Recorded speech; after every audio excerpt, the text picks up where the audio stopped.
Rally کوئی احتجاج نہیں ہوا. ہاں یہ ضرور ہے کہ آپ چور کے خلاف قانون کو سخت کریں تو چور تو اچھلے گا, چور تو شور مچائے گا. کرپشن کرنے والا, اگر کرپشن کے حوالے سے کوئی قانون بنتا ہے تو جو کرپشن کرنے والا ہے وہ تو اچھلے گا, وہ تو شور کرے گا. اس وقت جو اس کے خلاف بلوں سے نکل آئے ہیں اور شور مچا رہے ہیں, دراصل وہی ہے جن کے خلاف یہ قانون بنا ہے. یہ قانون بنا ہی ان کے خلاف ہے جو شور مچا رہے ہیں, جو توہین صحابہ کے مرتکب ہیں. باقی ہمارے اس اسٹیج پہ بھی اور پورے ملک پاکستان میں آپ آئے روز الیکٹرانک میڈیا پہ, سوشل میڈیا پہ, پرنٹ میڈیا پہ دیکھ رہے ہیں کہ ہر طبقہ اس ناموس صحابہ و اہل بیت بل کے منظور ہونے کو سراہ رہا ہے, خراج تحسین پیش کر رہا ہے. اور ہم بھی آج اس بل کے محرک جماعت اسلامی کے رکن قومی اسمبلی مولانا عبد الاکبر چترالی صاحب کو زبردست الفاظ میں خراج تحسین پیش کرتے ہیں. اسی طرح جمعیت علماء اسلام کے ڈپٹی اسپیکر قومی اسمبلی جناب زاہد اکرم درانی صاحب جنہوں نے اس میں محنت کی, ہم انہیں بھی خراج تحسین پیش کرتے ہیں. اور ان کے ساتھ سمیت پورے اراکین اسمبلی اور ان تمام احباب کے خراج تحسین کرتے ہیں جنہوں نے اس میں ذرا بھر بھی حصہ لیا ہے. ہم انہیں خراج تحسین پیش کرتے ہیں, سلوٹ پیش کرتے ہیں. اسی طرح ہم آج کے پریس کانفرنس میں ایک اپیل کرتے ہیں اپنے سینٹ کے اراکین سے, صدر مملکت سے, کہ جناب یہ وہ قانون ہے جس کو ہر طبقے نے سراہا, ہر طبقے نے اس کی خراج تحسین کی. اب یہ بل اراکین سینٹ کی توجہ کا محتاج ہے اور ہمارے صدر محترم کی توجہ کا محتاج ہے. اس کو اسی ٹینور میں باقاعدہ پاس بھی کیا جائے اور اسے قانون کی شکل دے کر کے اس پہ عمل درآمد بھی کیا جائے. اسی طرح اس بل کی اہمیت کیا ہے, اس کی ضرورت کیوں تھی؟ ملک پاکستان میں ہر سال, پچھلے سال سے پچھلے سال 1100 FIR توہین صحابہ اہل بیت کی درج ہوئی ہے. اسی طرح 2021 میں تقریباً 700 FIR توہین صحابہ کے حوالے سے درج ہوئی ہے. سوشل میڈیا توہین امیز پوسٹر سے, توہین امیز گفتگو سے بھری پڑی ہے. اسی پہ پچھلے قومی اسمبلی کے اجلاس میں بھی بحث ہوئی اور یہ سپریم کورٹ نے بھی اس کا آرڈر دیا ہے کہ توہین امیز تمام مواد سوشل میڈیا سے ہٹا دیا جائے. یہ ہمارے ملک کے سب سے بڑے ادارے سپریم کورٹ کا آرڈر ہے کہ اس توہین امیز مواد کو ختم کیا جائے, اور اس میں بھی الحمدللہ ہماری جماعت کا ایک مرکزی کردار ہے. اسی طرح اس کی ضرورت یہ ہے کہ اس سزاؤں کو جو 3 سال سے بڑھا کر کے 10 سال کی گئی ہے, یا اگر توہین سخت ہو تو اسے عمر قید کی سزا دی جائے. آج جو اس قانون پر سوال اٹھاتے ہیں کہ جی اس قانون کی ڈیفینیشن کیا ہوگی, اس قانون کے جو ہے حدود کیا ہوں گے, تو میرے بھائیوں جب ایک آدمی توہین کرتا ہے تو یہ قانون کا حد یا اس کی جگہ مقرر کرنا کہ کس حد تک ہوئی ہے, یہ قومی اسمبلی کا کام نہیں ہے, یہ عدالت کا کام ہے. جب توہین ان کے سامنے جائے گی تو وہ خود اس کی ڈیفینیشن کر لیں گے کہ یہ کس قسم کی ہے, یہ 10 سال والی ہے یا یہ عمر قید والی ہے. تو اس لیے یہ خواہ کے اعتراضات اٹھانا اور خواہ اس بل کو متنازع کہنا, یہ صرف اور صرف 2% بھی میں کہتا ہوں نہیں ہے. ان میں بھی بہت سارے لوگ ایسے موجود ہیں, چونکہ یہ بل کسی طبقے کے خلاف نہیں ہے. سب سے بڑی بات کہ یہ بل نہ سنی کے خلاف ہے, نہ شیعہ کے خلاف ہے, نہ کسی اور فرقے کے خلاف ہے.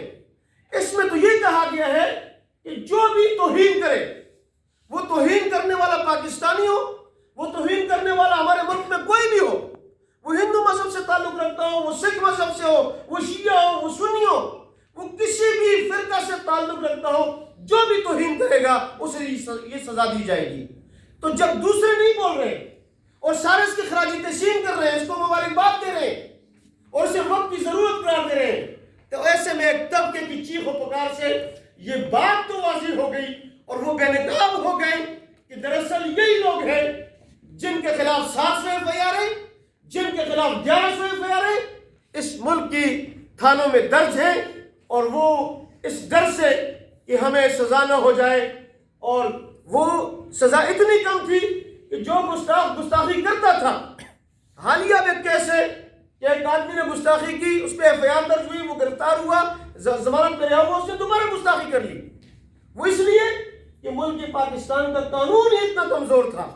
آج یہ قانون منظور ہوا ہے، ایک آدمی 10 سال نکالے گا اور وہ لاکھوں روپے جرمانہ دے گا، یا عمر قید اس کو ہوگی، تو باقی گستاخوں کو بھی سمجھ آ جائے گی انشاءاللہ۔ تو ہم آج کے اس پریس کانفرنس میں تمام سیاسی مذہبی جماعتوں کو بھی خراج تحسین پیش کرتے ہیں، اور ان سے اپیل بھی کرتے ہیں کہ اس حوالے سے اپنا جو متحرک کردار ہے وہ آپ ضرور ادا کریں، اور یہ موقع ایسا ہے ملک پاکستان میں کہ اس موقع کو ہمیں گنوانا نہیں چاہیے، بلکہ اس قانون کو آخری حد تک سینٹ سے اور صدر مملکت سے بھی انشاءاللہ یہ منظور ہو کر کے آئے گی۔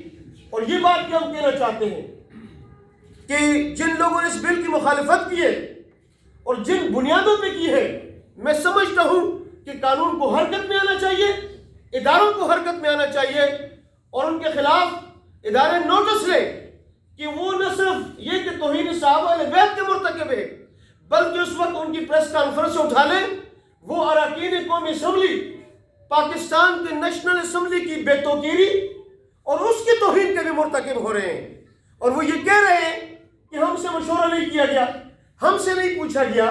تو بھائی، یہ جو قومی اسمبلی کے اراکین ہم نے بھیجے ہیں، ان کو لوگوں نے ووٹ دیے ہیں، ان کو اپنا نمائندہ منتخب کیا ہے۔ اب اگر پھر آپ سے پوچھا جائے تو یہ نمائندگی کس کے بات کے ہیں؟ انہوں نے ووٹ کس کام کے لیے ہوئے ہیں؟ یہ پورے پاکستان کے منتخب نمائندے ہیں، اور یہ نیشنل اسمبلی ہے۔ اس لیے نیشنل اسمبلی پر عدم اعتماد کرنا، عدالتوں پہ عدم اعتماد کرنا، یہ ان لوگوں کا پرانا وتیرہ رہا ہے، اور یہ آج کے نیشنل اسمبلی اور عدالتوں پہ عدم اعتماد، ان کا سابقہ تاریخ یہ گواہی دیتی ہے کہ انہوں نے پیغمبر پہ بھی عدم اعتماد کیا ہے، انہوں نے صحابہ اکرام پہ بھی عدم اعتماد کیا ہے، انہوں نے اہل بیت پہ بھی عدم اعتماد کیا ہے، اور انہوں نے ہمیشہ سوالات ان کی زندگیوں پہ بھی اٹھائے ہیں۔ اس لیے ان کے عدم اعتماد یا ان کے اعتراضات کی کوئی حیثیت نہیں ہے، یہ ہمیشہ اعتراض کرنے والے ہیں۔ الحمدللہ ملک کے 98% لوگ جن کے نمائندے یہاں پہ بیٹھے ہوئے ہیں، جن کے نمائندے قومی اسمبلی میں بیٹھے ہیں، الحمدللہ وہ متفق اور متحد ہے اس بات پر کہ ملک میں یہ قانون جو ہے وہ بننا چاہیے، اور اس قانون پہ عمل درآمد ہونا چاہیے۔ اسی طرح اس قانون کو تقویت بہت سارے ادارے فراہم کر رہے ہیں۔ پاکستان کی نیشنل اسمبلی میں اسی حوالے سے قائمہ کمیٹی بنائی گئی، اس قائمہ کمیٹی نے بھی اس کے ہر روح سے اس کو دیکھا، اس کا مطالعہ کیا ان کے اراکین نے، اور اس قائمہ کمیٹی نے متفقہ طور پر منظور کیا۔ اسلامی نظریاتی کونسل کے تمام اراکین نے اس کی خراج تحسین کی ہے اور اسے قابل عمل بتایا ہے۔ اسی طرح ہمارے KPK کے صوبائی اسمبلی نے پچھلے سال جناب سردار محمد یوسف صاحب کے محرک ہونے پر وہاں ناموس صحابہ اہل بیت کے بل کے حوالے سے قرارداد پاس کی ہے، جو ہمارے صوبائی اسمبلی نے متفقہ طور پر اسے منظور کیا ہے۔ اسی طرح سے پہلے جناب فضل الہی ممبر KPK نے ناموس صحابہ کے حوالے سے اس اسمبلی سے قرارداد پاس کی ہے۔ تو یہ تمام کشمیر اسمبلی میں ناموس صحابہ کے حوالے سے بات ہوئی ہے، اور اسی طرح پنجاب اسمبلی میں پاکستان رائفل پارٹی کے پارلیمانی لیڈر جناب وہاب اعظم صاحب نے ناموس صحابہ کے حوالے سے کئی بلیں پاس کی ہیں۔ تو یہ الحمدللہ اس ملک میں ناموس صحابہ و اہل بیت کے حوالے سے یہ قانون جو آئے ہیں، یہ تمام ان اداروں کی منظوری کے ساتھ، ان کی تائید کے ساتھ، ان کے اراکین کی تائید کے ساتھ، اور یہ تمام لوگوں کی خواہش تھی، تب جا کر کے الحمدللہ ہمیں یہ قانون نصیب ہوئے ہے۔ ہم اس کی مخالفت کرنے والوں سے کہتے ہیں کہ اس کی مخالفت سے باز آ جائیں۔ یہ ملک پاکستان کے تمام عوام کی دل کی آواز ہے۔